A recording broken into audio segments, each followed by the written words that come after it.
The average man offers words like courtesy, cheaply spent in the hope of purchasing attention. He sees beauty, and he reacts.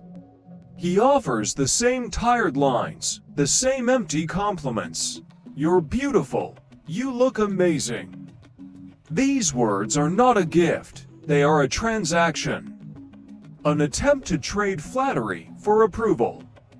And a woman of substance hears these words as noise.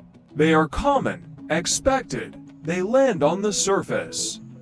And then they disappear, because they do not touch anything real. A Stoic, however, does not deal in cheap courtesy, he deals in truth. In observation, he is not easily moved by the surface, because he is trained to see the essence beneath it. And when he speaks, his words are not a transaction, they are a weapon. A weapon of recognition. It comes in a simple sentence. One that cuts through the noise and creates an immediate, profound silence. You have a unique way about you. I like that. Stop. Let the words breathe. This phrase is powerful precisely because it is not about her looks. It is about her character, her energy. The very thing that most men are blind to. By refusing to compliment the obvious, you communicate something far more important. You communicate that you are a man who sees differently. You are not just looking, you are observing. You have learned to see, to recognize essence over appearance. Now, you must learn to set a standard. Not with arrogance, but with unshakable calm. Observe the common dynamic, the average man. In the presence of a woman he finds attractive, instinctively surrenders his power. He begins to audition, he says what he thinks she wants to hear. He agrees too quickly. He tries too hard to impress, hoping that if he is just smart enough, or funny enough, or agreeable enough, she will choose him. Without realizing it, he has created a fatal energy shift. She is now the prize, and he is just another man in pursuit. This energy is predictable, it is weak, and eventually, it is boring. A man without a standard is a man without a spine. But then, you change the frame with one quiet sentence. You look her in the eye, calm, composed, your energy grounded.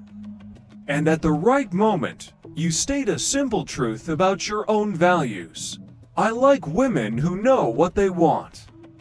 And with those words, everything changes. You are no longer seeking her validation. You are not auditioning.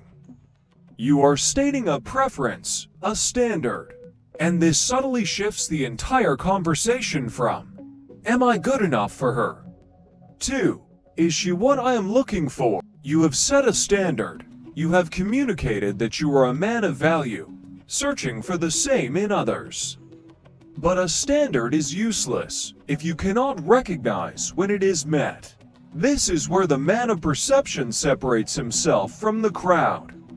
Most compliments women receive are for the obvious. Her looks, her style, her smile. These words feel good, perhaps for a moment.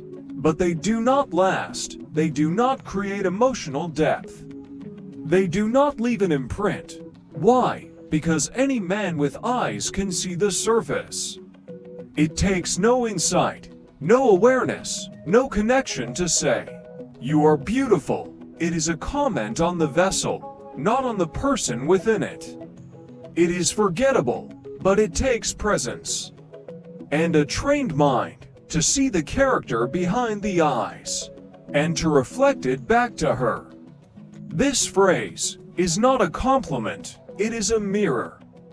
You are showing her a reflection of her own virtue, a part of her essence that is invisible to the untrained eye. Imagine she is speaking about her career, not just the title, but the why behind it. Perhaps her voice fills with a quiet intensity as she describes her ambition, or she speaks of helping others. and you see a genuine fire of compassion in her eyes.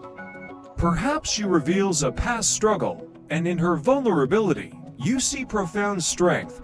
That is your moment. You do not react with loud praise. You have learned to hold up a mirror, to see her virtue, to recognize her essence. You have established yourself as a man of perception, but a man of value is not just an observer. He is a world unto himself, a world with depth, with complexity, and with standards, a world that is not for everyone. The common man presents himself like an open book. He strives to be accessible, easygoing, agreeable.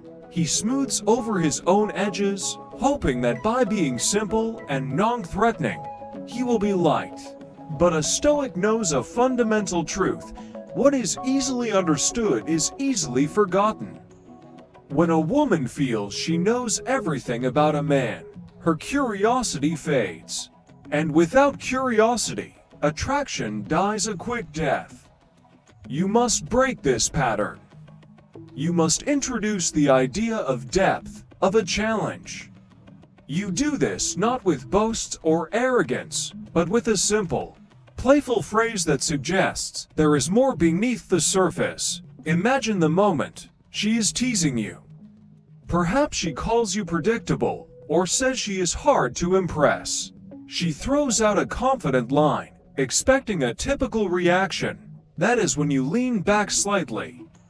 A knowing smile touches your lips, but not your eyes, and with calm certainty, you say, "I don't know if you can handle me." Then, silence, let the challenge hang in the air between you. You have just reframed the entire dynamic. She thought she was testing you, but you have presented yourself as a challenge. You have hinted at the depth beneath the surface. Now, you must learn to guard the gate to your inner world. Observe the common man. One compliment from a woman, one smile, one moment of flirtation, and he folds completely. He falls over himself to please her, to give away his attention, his approval, his power. In that moment of weakness, the value equation flips.